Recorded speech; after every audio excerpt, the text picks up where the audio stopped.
Di mo na pala next week, alis ba kayo na tita? Ah, hindi na. Sabi ko, dito lang kami sa bahay. Ay! Anyari? Ah, nagloko na naman. Lagi lang tong ganto. Bibili ka ba ng bago? Bakit di mo na nabilin yung, yung Steam Deck? Mas masaya yun. Gusto ko nga rin yun eh.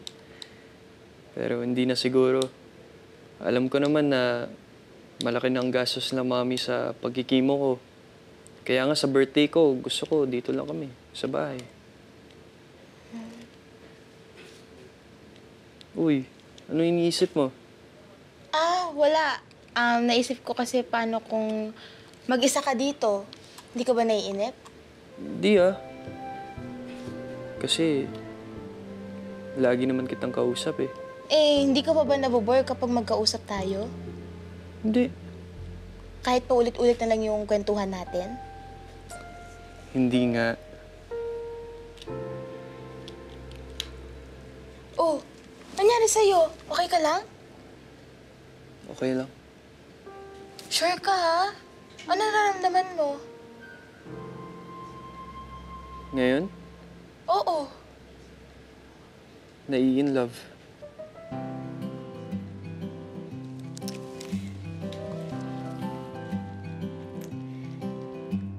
Oh, ano? Ay, ito na pala. Sir, sir, may sasabihin po sana kasi po sa inyo. Eh, imi-message ko na lang po kayo dapat, kaso naisip ko. Puntahan ko na lang po kayo. Ano ba yun? Uuwi na po kasi ako ng Australia bukas. Na-hospital po kasi si Daddy. Talaga? Naku, ano nangyari? Okay ba siya? Okay naman po siya, pero may problema kasi, sir. Ano yun? Walang papalit sa akin na grocery. Yun lang ba? Naku, huwag mo na intindihin yun at kami nang bahala doon. Gagawa namin ng paraan, ha? Para maasikaso mo na yung daddy mo, ha? Salamat. Pepito, wala naman akong ginagawa eh. Baka makatulog ako. Huwag na. Ano mo na?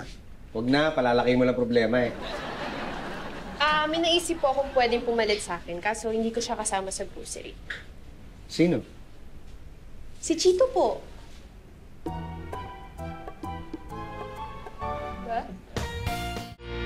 Ay, mamaya na yung cellphone. Tapusin mo muna yung pagkain mo. Nay, kanina pa yan tapos. Sabi niyo kapatid mo. Pero hindi nga. Tapos ka na. Tayo naman eh. Hindi po, naghahanap lang ako ng murang bilihan ng Steam Deck. Ay, anong i-steam mo? Siomay o siopaw? Steam Deck po, gaming device. Kasi naisip ko yun lang re-regalo ko kay Jacob sa birthday niya. Ay, oo nga, next week na yun, ano? Ha? Ano ba, magkano yung mga nakikita mo dyan? Ako na magdadagdag kung kulang. Ay, hindi na po, Nay. Ako na po yung bahala. Basta dapat makakita lang ako ng mas mura pa. Naku, hindi ka na makakahanap ng mura niyan. Pero huwag kang mag-alala. Pagkasahod ka sa binanbin.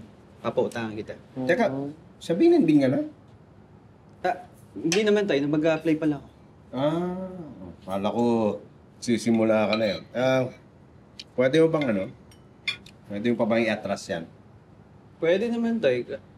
Bakit tayo? Gusto niyo ba wala akong ginagawa? Hindi yun. Si Maris kasi, kailangan niyang pumunta ng Australia. Naisip ko, baka pwedeng ikaw na lang muna pumalit sa kanya. Ako po? Oo, madali lang naman yung trabaho doon. Tsaka ka naman eh, qualified ka naman eh. Sige. Naku, kayang-kaya mo yung kuya. Basta sa unang sweldo mo, libre mo ako. Ay! Alam ko na ibibilin ko sa'yo. Ano? Damit na mahaba para hindi yan kita pusot mo. Amber, ito na po. Are you sure mag-apply ka ng part-time work here? Hanggang 2 p.m. lang naman po kasi yung klase ko. Tapos Monday to Thursday lang din naman yun. Kaya kakayanin naman po na sked ko yun. Okay, I'll just give this na lang to my manager. Thank you, Ate Amber. Bakit ka nga pala nag-apply ng work? Meron po kasi akong gustong bilhin eh. Oh, then why not ask help from Chito? I'm sure kaya kanyang pahiramin. Gusto ko po kasi sana sariling pera ko yung pambili nun kasi panregalo ko kay Jacob din sa birthday niya. That's so sweet.